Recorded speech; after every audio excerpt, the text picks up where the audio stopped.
VIP party नाव का symbol ले चुके बीएसपी भारतीय सार्थक पार्टी ने उतारे उम्मीदवार। बिहार की 5 लोकसभा की सीटों पर उम्मीदवार की घोषणा। पार्टी ने मुजफ्फरपुर जिला के अधिवक्ता सुधीर कुमार ओझा को उम्मीदवार बनाया है, तो पूर्वी चंपारण, पटना साहिब सहित अन्य जगहों के लिए किए उम्मीदवार की घोषणा। उक्त जानकारी पार्टी ने प्रेस वार्ता आयोजित कर इसकी घोषणा की। आपको बता दें कि मुजफ्फरपुर में भारतीय सार्थक पार्टी बीएसपी के राष्ट्रीय अध्यक्ष रामेश्वर कुमार उर्फ पप्पू महतो चौहान एवं प्रदेश अध्यक्ष सुधीर कुमार ओझा एवं हरिराम मिश्रा के संयुक्त बयान जारी करने के बाद बताया कि पार्टी की ओर से प्रत्याशी की सूची जारी की है और जिससे मुजफ्फरपुर लोकसभा क्षेत्र से प्रदेश अध्यक्ष सह वरिष्ठ अधिवक्ता सुधीर कुमार ओझा, पाटलिपुत्र लोकसभा क्षेत्र से संजय सिंह नुनिया, पटना साहिब से सुनील चौहान, वैशाली से रामेश्वर महतो और महाराजगंज से राजकुमार चौहान की घोषणा की गई है। इसके साथ ही स्टार प्रचारक की सूची भी जारी की गई है। पार्टी जो राष्ट्रीय अध्यक्ष जी ने मेरा जो पार्टी जो बनाया गया है, जिसका शॉर्ट में बीएसपी है, और भारतीय निर्वाचन आयोग के द्वारा हम लोग को चुनाव चिन्ह नाव छाप मिला है, जो पूर्व में किसी और पार्टी के पास था। इसी नाव की सवारी करने के लिए राष्ट्रीय अध्यक्ष माननीय रामेश्वर कुमार पप्पू महतो चौहान जी ने मुझे मुजफ्फरपुर का प्रत्याशी घोषित किया है। सबसे पहले मैं उनको धन्यवाद देता हूं, बधाई देता हूं। इसके साथ ही मुझे प्रत्याशी बनाने में अहम भूमिका निभाने वाले राष्ट्रीय सवन प्रकोष्ठ के राष्ट्रीय अध्यक्ष हरिराम मिश्रा जी और अन्य पार्टी के सारे नेताओं को मैं धन्यवाद और बधाई देता हूं।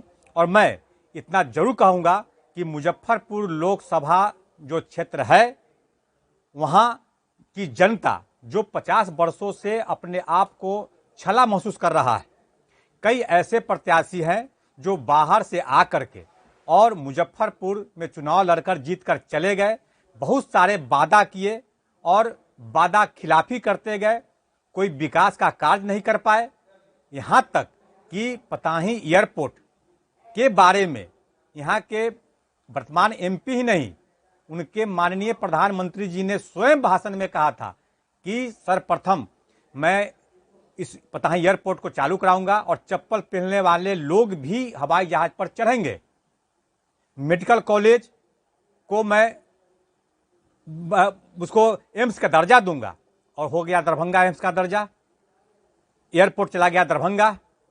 तो इन सारा जो समस्याएं मुजफ्फरपुर में है, इस सारे समस्याओं को चूंकि मैं शुरू से ही जनहित का काम करता रहा हूं, लड़ता रहा हूं और लड़ना मेरा उद्देश्य बन गया हुआ है, इसलिए मैं बता दूं कि मुजफ्फरपुर में मेरी लड़ाई किसी से नहीं है। उसका कारण भी है कि अति पिछड़ा और सवर्ण का जो एक महत्वपूर्ण गठजोड़ बना है, नुनिया बिन बेलदार मलाह के साथ साथ जो अति पिछड़ा वर्ग है, सवर्ण जो आज ठगा महसूस कर रहा है, किसी भी दल ने सवर्णों की अहमियत को नहीं देखा है।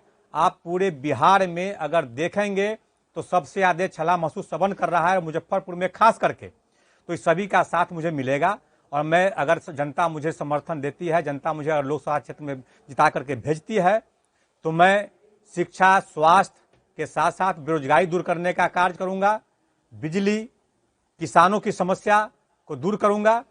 और इसके साथ साथ आज मैं आपको बता दूं कि आपके देश में सबसे अधिक कर्ज आपके देश पर है।